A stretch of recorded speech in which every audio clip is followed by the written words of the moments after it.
तो मुख्यमंत्री पुष्कर सिंह धामी ने अंतर्राष्ट्रीय बालिका दिवस पर उत्तराखंड बोर्ड की 10वीं और 12वीं की 162 मेधावी छात्राओं को स्मार्टफोन देकर सम्मानित किया। उन्होंने बालिका दिवस पर छात्राओं के लिए मैत्री नाम से बड़े स्तर पर मेंटरशिप कार्यक्रम जल्द शुरू करने की घोषणा कर दी। इसके तहत छात्राओं के भविष्य निर्माण के लिए प्रोत्साहन दिया जाएगा। इसके लिए एक पोर्टल विकसित किया जा रहा है जिससे देश दुनिया रोजगार और कारोबार की जानकारी प्राप्त होगी। दुनिया के विशेषज्ञ इसमें सहायता करेंगे। स्मार्टफोन इसमें छात्राओं के लिए सहायक साबित होंगे।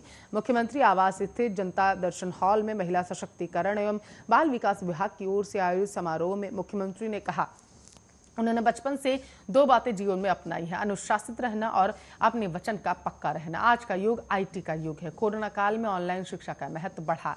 इसे देखते हुए हमने प्रदेश के सरकारी स्कूलों के कक्षा 10वीं 12वीं और डिग्री कॉलेजों के छात्र छात्राओं को निःशुल्क मोबाइल टैबलेट देने का निर्णय लिया था। उन्होंने कहा, इसे जल्द पूरा कर लिया गया है। सरकार ने जो घोषणा की, हर घोषणा को पूरा किया। जो काम शुरू कर रहे हैं उसे भी पूरा करेंगे। जो भी राहत पैकेज घोषित किए हैं उनकी राशि लाभार्थियों के खातों में जानी शुरू हो गई। महिला सशक्तिकरण एवं बाल विकास मंत्री रेखा आर्य ने कहा है कि सरकार की ओर से बालिकाओं और महिलाओं के उत्थान के लिए कई योजनाएं चलाई जा रही हैं।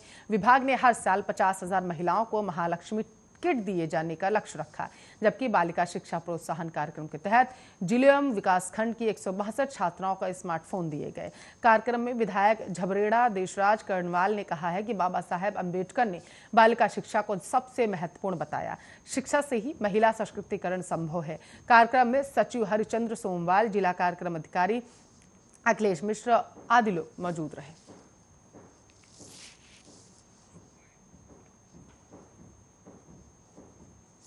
तो बिहार के मुख्यमंत्री नीतीश कुमार की अध्यक्षता में सोमवार को ही मंत्रिपरिषद की बैठक में 12 एजेंडों पर मोहर लगी है। मंत्रिपरिषद की इस महत्वपूर्ण बैठक में कई अहम फैसले लिए गए। आपको बताते चले, किसानों के साथ बिहार सरकार ने कोरोना काल में जान गंवाने वालों के लिए बड़ा ऐलान किया। किसानों के लिए एक बड़ी राहत की खबर सामने आ रही है। इस साल बाढ़ में फसलों की हुई क्षति के मुआवजे के लिए सरकार ने 550 करोड़ रुपए जारी कर दिए हैं। इसे किसानों के लिए दिवाली से पहले नीतीश कुमार का तोहफा माना जा रहा। मंत्रिपरिषद की बैठक में निर्णय लिया गया कि कोरोना से मरने वालों के परिजनों को 50,000 रुपए दिए जाएंगे। इसके भुगतान के लिए सरकार ने 50 करोड़ की राशि का आवंटन आपदा प्रबंधन विभाग को दिया। दलहन और तिलहन की मिनी किट योजना के क्रियान्वयन और वित्तीय वर्ष 2021-2022 में 50 करोड़ 61 लाख 82 हजार की निकासी जो है वो कहने की बात कही गई है। इसके साथ ही प्रधानमंत्री कृषि सिंचाई योजना के तहत वित्तीय वर्ष 2021-2022 के अंतर्गत 87 करोड़ 26 लाख 84 हजार की लागत पर योजना क्रियान्वयन की स्वीकृति के साथ निकासी और व्यय की स्वीकृति दी गई। बिहार कृषि विभाग उद्यान कोटि 7 लिपके नियमावली 2021 की स्वीकृति दी गई। बताते चले, मुख्यमंत्री द्वारा कृषि का आकलन 12 अक्टूबर तक पूरा करने के लिए निर्देश दिया गया।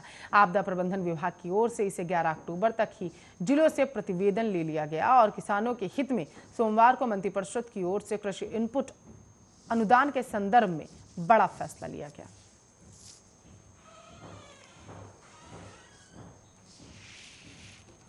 तो वहीं राजस्थान की गहलोत सरकार ने बाल विवाह रजिस्ट्रेशन बिल पर यू टर्न ले लिया। मुख्यमंत्री अशोक गहलोत ने कहा है कि विधानसभा में हाल ही में पारित राजस्थान अनिर्वाह विवाह पंजीकरण विधेयक 2021 पर पुनः विचार के लिए वह राज्यपाल से उसे वापस भेजने का अनुरोध करेंगे। उन्होंने कहा है कि इस विधेयक को अध्ययन के लिए कानूनविदों को दिया जाएगा और उनकी सलाह के आधार पर इसे आगे बढ़ाने या नहीं बढ़ाने का फैसला लिया जाएगा।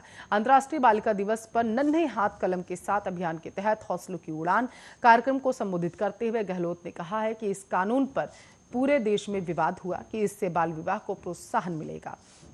यह हमारे लिए प्रतिष्ठा का प्रश्न नहीं है। हमने इसे वापस मांगने का निर्णय ले लिया है। हम कानून विशेषज्ञों से इस पर फिर से सलाह लेने के लिए राज्यपाल से विधेयक वापस लौटाने का अनुरोध करेंगे। सीएम गहलोत ने दावा किया है कि राज्य सरकार का संकल्प है कि राजस्थान में किसी भी कीमत पर बाल विवाह नहीं हो सकता। इस पर कोई भी समझौता नहीं होगा और मैं आपको विश्वास दिलाता हूं कि उन्होंने कहा है कि उसका पंजीकरण फिर से अध्ययन करेंगे और उसके बाद तय करेंगे कि उसे आगे बढ़ाना है या फिर नहीं। हमें कोई दिक्कत नहीं। गहलोत ने आगे कहा, विवाह पंजीकरण अनिवार्य करने का फैसला सुप्रीम कोर्ट का था, उसी आधार पर कानून बनाया गया। उन्होंने कहा, विवाह के अनिवार्य पंजीयन को लेकर सुप्रीम कोर्ट के एक आदेश की भावना के अनुरूप ही राजस्थान विवाहों का अनिवार्य पंजीकरण विधेयक 2021 लाया गया।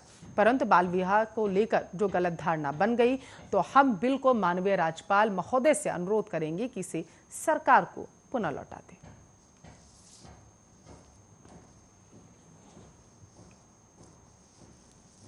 तो उत्तराखंड में एक ओर जहां सार्वजनिक यातायात वाहनों से सफर महंगा होने जा रहा है, तो वहीं दूसरी ओर व्यावसायिक वाहनों का भाड़ा भी बढ़ने जा रहा है। 23 अक्टूबर को होने वाली राज्य परिवहन प्राधिकरण की बैठक में इस पर मुहर लगेगी। एसटीए की बैठक में किराया बढ़ोतरी के साथ ही कई रूटों पर वाहन संचालन पर मिटाद पर फैसला होगा। दरअसल लगातार बढ़ते जा रहे पेट्रोल डीजल के दामों के बीच ट्रांसपोर्ट कारोबारी वाहनों का किराया बढ़ाने की मांग करते हैं। इस मांग को देखते हुए सरकार ने किराया निर्धारण पर निर्देश दिए, जिस पर परिवहन आयुक्त ने आरटीओ देहरादून की अध्यक्षता में समिति का गठन किया। इस समिति ने करीब 3 माह की कसरत के बाद किराया बढ़ोतरी का एक प्रस्ताव परिवहन मुख्यालय को भेजा। इसमें रोडवेज की बसों, विभिन्न रूटों पर चलने वाली निजी बसों, टैक्सी, मैक्सी, ई रिक्शा का किराया बढ़ाने की सिफारिश की गई। दूसरी ओर एम्बुलेंस और ट्रकों का भाड़ा बढ़ाने की भी सिफारिश की गई।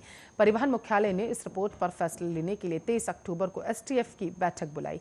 डीजल के लगातार बढ़ते दाम अब परिवहन निगम के लिए भी मुश्किलें पैदा करने लगे। कई रूटों पर बस संचालन पहले के मुकाबले काफी महंगा साबित हुआ, लिहाजा निगम इसके विकल्प के तौर पर सीएनजी बसों की दिशा में काम कर रहा, लेकिन निगम ने कोई किराया नहीं बढ़ाया। किराया बढ़ोतरी पर एसटीए की बैठक में फैसला होना है। दरअसल परिवहन निगम फिलहाल दिल्ली रूट पर 11 सीएनजी बसों का संचालन कर रहा है। इन बसों से निगम को कम खर्च में बेहतर कमाई हो रही। एसटीए की बैठक 23 को होनी है और बैठक के लिए आरटीओ समिति की किराया बढ़ोतरी संबंधी रिपोर्ट रखी जाएगी। इसके अलावा विभिन्न मुद्दों पर निर्णय होगा।